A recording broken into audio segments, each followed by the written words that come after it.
जिस बात का डर था मैम बस वही हुआ। डाउ जोन्स क्रैश हुआ और एक ही रीजन जो मैंने आपको बार बार बताने की कोशिश करा था। देखो यूट्यूब के अंदर कोई भी आपको ये सभी रीजंस नहीं बताते कि मार्केट में क्या चल रहा है, क्या हो सकता है।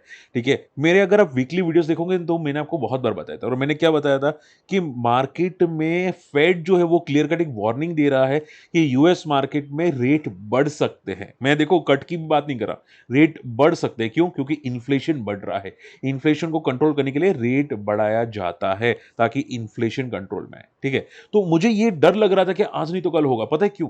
क्योंकि जो जिस तरह से ट्रम्प बोलते हैं ना टैरिफ लगा रहा था, ठीक है, उसकी वजह से महंगाई बढ़ती है स्पेशली यूएस के अंदर। ठीक है, आप भी जानते हैं, मैं भी जानता हूं। ठीक है, और महंगाई की वजह से इन्फ्लेशन बढ़ता है और ये प्रॉब्लम क्रिएट कर सकता है। तो दाम को कंट्रोल करने के लिए या तो टैरिफ रिमूव किया जाए या फिर महंगाई को कंट्रोल किया जाए। कुछ ना कुछ तो डेफिनेटली करना पड़ेगा, जिसकी वजह से डेफिनेटली फेड कुछ बोलेगा। ठीक है, और कल फेड ने स्टेटमेंट दिया और उसकी वजह से डाउ फॉल किया। ठीक है, और आप पूछे देखो पता है डाउ कितना फॉल किया? यस्टरडे 250 पॉइंट ऊपर था मैंने जब वीडियो बनाया था, और उसके बाद क्लोजिंग आई 350 पॉइंट की क्लोजिंग नेगेटिव, 550 पॉइंट गिरता हुआ दिखाई दिया। और ऐसा नहीं सिर्फ डाउ गिरा, ठीक है, आप देखो बिटकॉइन लगातार क्रैश हो रहा है। एशियन मार्केट्स 2-2% गिर रहे हैं। तो मुझे किसी ने कमेंट किया था कि हमारा मार्केट सर ग्लोबल मार्केट पे डिपेंड नहीं करता। ठीक है, आप खुद देख लो। ठीक है, आपके पास कोई रीजन है तो मुझे बताओ कि भाई मार्केट हमारा क्यों गिरा आज। ठीक है, हमारा मार्केट ने 26,200 को ब्रेक किया था, ये तो लाइफ हाई के पास था। ठीक है, ऐसा तो क्या हुआ कि हमारा मार्केट गिरा? इवन स्मॉल कैप देखो, स्मॉल कैप में तो भाई ऐसा क्या हुआ कि मार्केट हमारा स्मॉल कैप पिछले 4 दिन से गिर रहा है आपके पास कोई रीजन नहीं है ना? तो आपको याद रखना तो पड़ेगा ही पड़ेगा कि भाई हमारा मार्केट ग्लोबल मार्केट पे कनेक्ट करता है। क्यों? क्योंकि टैरिफ वो लोग लगा रहे हैं, हमारा माल एक्सपोर्ट होता है। ठीक है, एक्सपोर्ट इंपोर्ट वो इंपॉर्टेंट मायने करता है। Anyway, so short and simple में डाउ फॉल हुआ, इसकी वजह से मार्केट गिरा। अब समझो ध्यान से, अब क्या हो सकता है वो सुनो ध्यान से, क्योंकि बहुत तगड़ी इंपैक्ट आने वाले हैं। सबसे पहली बात देखो, पहले सुन लो एग्जैक्टली क्या है तो मैं आपको समझा दूंगा, यहां पे समझ लेना। देखो फेड ने यहां पे क्लियर कट बोला कॉशियस है, क्योंकि रेट कट और इन्फ्लेमेटरी मेजर्स लिए जा सकते हैं। क्योंकि आप देखोगे यूएस का इन्फ्लेशन बहुत हाई है, अराउंड 3% का, और वो लोग इन्फ्लेशन को 2% के नीचे लाना चाहते हैं, जो आ नहीं रहा है किसी भी तरह। ठीक है, इसकी वजह से आने वाली दिसंबर की जो फेड मीट है वो बहुत इंपॉर्टेंट रहने वाली है। ठीक है, आप सोचो यहां पे इन्होंने सिग्नल दिया है कि भाई इन्फ्लेशन ज्यादा है। ठीक है, अब कट की बात तो दूर रह गई। ठीक है, रेट कट की बात तो दूर रह गई, ये लोग बोले कि इन्फ्लेशन ज्यादा है। ठीक है, तो ये कॉशियस कह रहा है, इसका मीनिंग क्लियर हो गया कि भाई वो शायद ऐसा हो सकता है कि रेट बढ़ाए। ठीक है, और मान लो रेट नहीं भी बढ़ाते तो कट करने का सवाल तो अभी तो बनता भी नहीं है, ना दिसंबर में ना आने वाली कोई मीटिंग में। ठीक है, आने वाली 2 मीटिंग में। तो ये बहुत बड़ा नेगेटिव सिग्नल दिया फेड ने, जिसकी वजह से यूएस मार्केट तगड़ा क्रैश हुआ। ठीक है, आप यहां पे भी फोकस कर सकते हैं। फेड चेयरमैन ने high inflation is still a real issue for the economy. ठीक है, I have been anticipating a cooling in jobs and data is confirming that. तो जॉब्स डेटा जो आए, जो मैं वीकली वीडियो में बताता हूँ, जॉब्स डेटा आपको रडार पे रखने चाहिए। वो जॉब्स डेटा आए, वो वीक आए, उसकी वजह से प्रॉब्लम क्रिएट हुई और डाउ पूरा का पूरा क्रैश हो गया। ठीक है, और उसकी वजह से हमारा मार्केट भी क्रैश होता हुआ जरूर दिखाई दिया। Clear, specially small and mid caps. अब पॉइंट याद है कि सर आगे क्या? ठीक है, अब ध्यान से सुनो। देखो हमारा मार्केट यूएस पे इतना डिपेंड करता है कि अगर आप देखोगे 22 घंटे पहले एक न्यूज आई थी कि इंडिया इजराइल के साथ फ्री ट्रेड एग्रीमेंट करेगा। ये यहां पे कंफर्मेशन न्यूज आती हुई दिखाई थी, कंफर्म न्यूज, सोचो कंफर्म न्यूज आई। स्टिल जितने भी सेक्टर थे, सोचो आज डिफेंस, फिनटेक, एग्रीटेक, एआई सभी स्टॉक गिरे। ठीक है, बिकॉज ऑफ दिस न्यूज। ठीक है, यूएस डाउ जोन्स, बाकी ये बहुत अच्छा न्यूज था। ओके, अब मैं देखो सिंपल कर देता हूं। जैसे कि मैंने बोला कि ये अगर फेड ऐसा कुछ करता है तो नेगेटिव इंपैक्ट आएगा। तो आप देखो अभी के लिए मार्केट में पैनिक सिचुएशन नहीं है, स्टिल नहीं है। ठीक है, भले आपको डाउ फॉल करता हुआ दिखाई दे लेकिन स्टिल नहीं है। पैनिक कब होगा? अब ध्यान से सुनो। पैनिक तब होगा जब दिसंबर के मंथ के अंदर अगर फेड ने बाई चांस रेट बढ़ा दिए, जस्ट एग्जांपल बढ़ा दिए भले 25 बेसिस पॉइंट, लेकिन अगर इंक्रीज हुआ ना, तो वापस मार्केट को 25,000 के नीचे, यस, 25,000 नीचे आने से नहीं रोक सकता कोई भी। ठीक है, ये बहुत बड़ा नेगेटिव सिग्नल होगा अगर फेड ने रेट बढ़ा दिए तो। ठीक है, देखो हमारा मार्केट में रेट बढ़े ना बढ़े कोई फर्क नहीं पड़ता, अगर आरबीआई रेट बढ़ाए ना बढ़ाए कोई फर्क नहीं पड़ता। बट हाँ, एक रिएक्शन तो आएगा। जैसे मैंने बोला ना कि भाई कभी भी न्यूज का नेगेटिव रिएक्शन या पॉजिटिव रिएक्शन इंस्टेंटली वो न्यूज पे आ जाता है स्टॉक्स में, वैसे निफ्टी में भी इंस्टेंट रिएक्शन आएगा। ठीक है? तो भले बिहार में इलेक्शंस में अगर हम लोग जीत भी जाते हैं, तो भी अगर फेड ने कुछ किया, तो भी मार्केट में एक पैनिक सेलिंग आ सकती है और उसी की वजह से स्मॉल कैप ये पचा के चल रहा है कि रेट शायद बढ़ सकते हैं, ये पचा के चल रहा है, इसकी वजह से ये भाग नहीं रहा है। ठीक है? अभी अब पॉइंट आता है सर तो फिर करें क्या हम लोग? देखो आप ये समझो या तो स्टॉक्स में शांति से बैठे रहो, क्योंकि बहुत सारे कंपनीज़ के अच्छे रिजल्ट्स आते हैं बट वो परफॉर्म नहीं करते। या तो शांति से बैठे रहो या निफ्टी में ट्रेड करो या फिर हेजिंग करो स्टॉक्स हेजिंग जो हम लोग ने बीच में स्ट्रैटेजी डिस्कस की थी हेजिंग वाली, ठीक है? या फिर स्टॉक मार्केट में अभी जस्ट वेट एंड वॉच करो और बॉटम फिशिंग वाले स्टॉक को देखो। बॉटम फिशिंग यानी कि जो बॉटम पे ट्रेड करे जिसमें फॉलिंग का कोई चांस नहीं बनता, ठीक है? मान लो कि मैं आपको एग्जांपल देता हूँ फर्स्ट क्राई में आधा 1% का फॉल होगा, ज़्यादा फॉल नहीं होगा, ठीक है? मान लो सुज़लोन हो गया, सुज़लोन ज़्यादा फॉल नहीं करेगा, 50-55 के आसपास रहेगा, ये ज़्यादा फॉल नहीं करेगा, 50-55 के आसपास रहने की पॉसिबिलिटी है, ठीक है? मान लो फिर केपीआई ग्रीन में यहाँ पे बात डिस्कस करता हूँ, यहाँ भी लिमिटेड फॉल होगा, बहुत सारी कंपनीज ऐसी होगी जिसमें बहुत लिमिटेड फॉल होगा, कभी-कभी रेयरली फॉल हो जाएगा, बाकी बहुत लिमिटेड फॉल होगा, तो ऐसी कंपनीज को ढूंढो जो बॉटम पे ट्रेड करी है, ठीक है? केपीआई ग्रीन को देखना 700-800 का टॉप है, वो ये काफ़ी बॉटम पे ट्रेड करी है, तो काफ़ी बॉटम वाली कंपनी को रडार पे रखो, ज़्यादा बेटर है, ठीक है? और कम क्वांटिटी देखो, वो भी ज़्यादा बेटर है अगर आपको रखना है तो, ठीक है? बाकी स्विंग ट्रेड अभी कोई बनता नहीं है और बनता है तो बहुत केयरफुल रहना पड़ता है क्योंकि ट्रैपिंग कभी भी हो सकती है स्विंग ट्रेड के अंदर, ठीक है? कि मान लो देखो, मैंने आपको पहले भी बताया था एपेक्स फ्रोजन फूड को ध्यान में रखना। पता है ना मैंने आपको 4-5 दिन पहले ही बताया था, apex frozen food, Avanti feeds मुझे एपेक्स ज़्यादा पसंद है। तो आप देखोगे इस आज 20% की सर्किट मारने की कोशिश की। हालाँकि मैं इसको बीटीएसटी कर सकता था, बट जैसे कि मैंने बोला अभी अभी अभी ये टाइम निकल चुका है। अभी कहना मुश्किल है कि कल ये कंटिन्यू करेगा कि नहीं। हालाँकि मुझे स्टिल लग रहा है 350 जाएगा, 350 बट कहना स्टिल मार्केट जिस तरह से जा रहा है मुझे बहुत डर लग रहा है, ठीक है? सो बंदे में बहुत दम है। ये 250 वाला तो नहीं था, जिस तरह से रिज़ल्ट आए थे, जिस तरह से ग्रोथ आई थी, ये तो पक्का था कि 250 वाला नहीं है स्टॉक, ठीक है? सो शॉर्ट एंड सिंपल में स्टॉक्स को बहुत केयरफुल लेना, बहुत सोच समझ के ट्रेड करना, वरना ट्रैपिंग हो सकती है, ठीक है?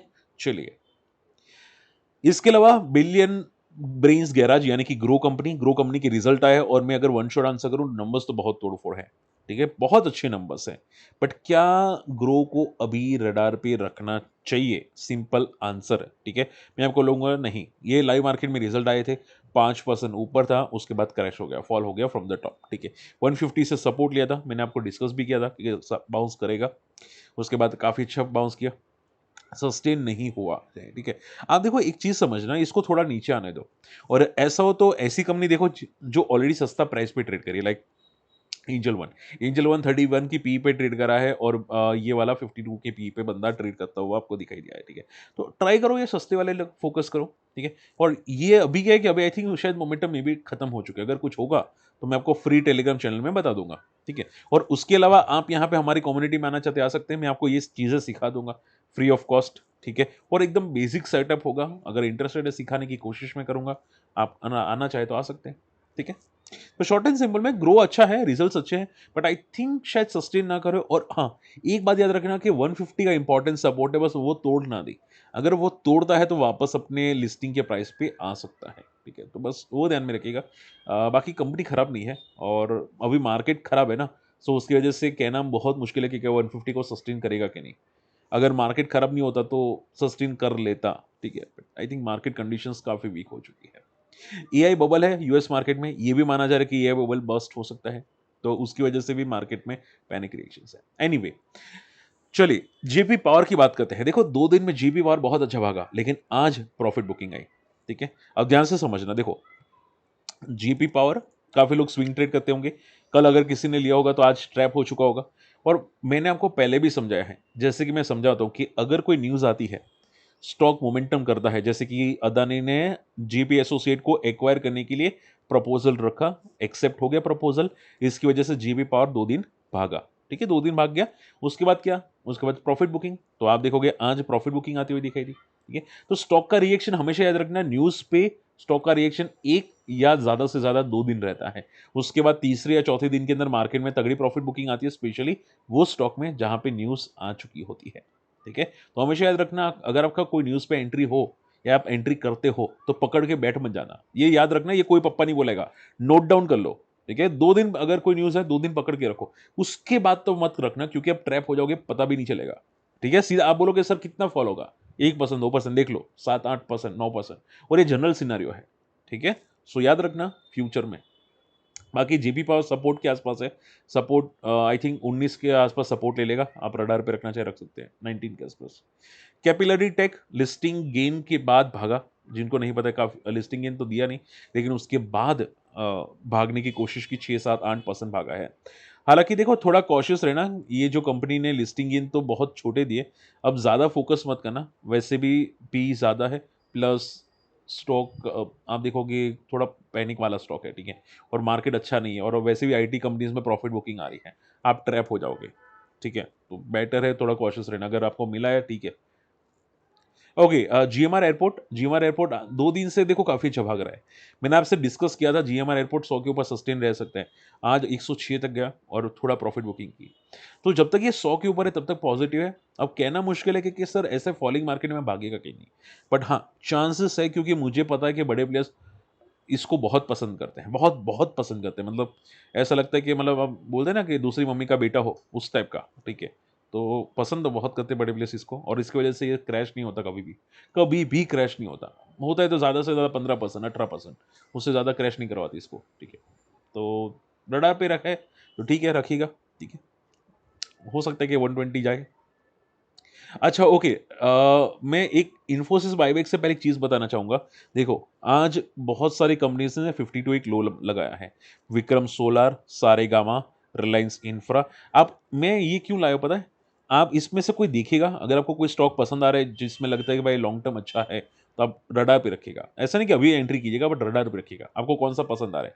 क्योंकि आप भी जानते हैं, मैं भी जानता हूँ, जब मार्केट लाइफ हाई को क्रॉस करेगा या small cap, specially small cap life high को क्रॉस करेगा, इनमें से काफ़ी स्टॉक रिकवर कर जाएंगे, 20% 30%, कभी कोई कोई 40%, ठीक है, तो आपको इनमें से कौन सा पसंद है इसको ट्रैक रखेगा, और हाँ, जितने स्टॉक फॉल कर रहे हैं 50 डे लो पे हैं स्पेशली, उसको ट्रैक रखेगा कि भाई कौन सा स्टॉक 50% से ज़्यादा क्रैश हो चुका है, 60% से ज़्यादा क्रैश हो चुका है, फंडामेंटल स्ट्रॉन्ग है, उसकी एक वॉच लिस्ट बनाइए, ठीक है, उसकी वॉच लिस्ट बनाए कि भाई ये स्टॉक 60% क्रैश हो चुका है, उसमें ट्राई कीजिए, क्योंकि ये सबसे बेस्ट स्ट्रेटजी होती है, जिनको नहीं पता है, ठीक है, ये जो स्टॉक 60% क्रैश हुए होते हैं ना, ठीक है, और फंडामेंटल स्ट्रांग होते हैं ना, वो 1 साल के अंदर बहुत तगड़े रिकवर करते हैं, बहुत बहुत तगड़े, ठीक है, तो उस आप ये समझो 10 में से 8 तो रिकवर कर ही जाएंगे, तो आप मान लो कि भाई आपको कौन सा पसंद है जो 60% क्रैश हुआ है, तो आप एक लिस्ट बनाएगा, अगर मुझे मिला तो मैं आपको बता दूंगा, but 52 low is very very good, ठीक है, बॉटम पे आप जरूर रडार पे रख सकते हैं, बहुत स्ट्रॉन्ग कंपनीज है, सैनोफी अच्छी है, एसकेएफ अच्छा है, शक्ति पंप्स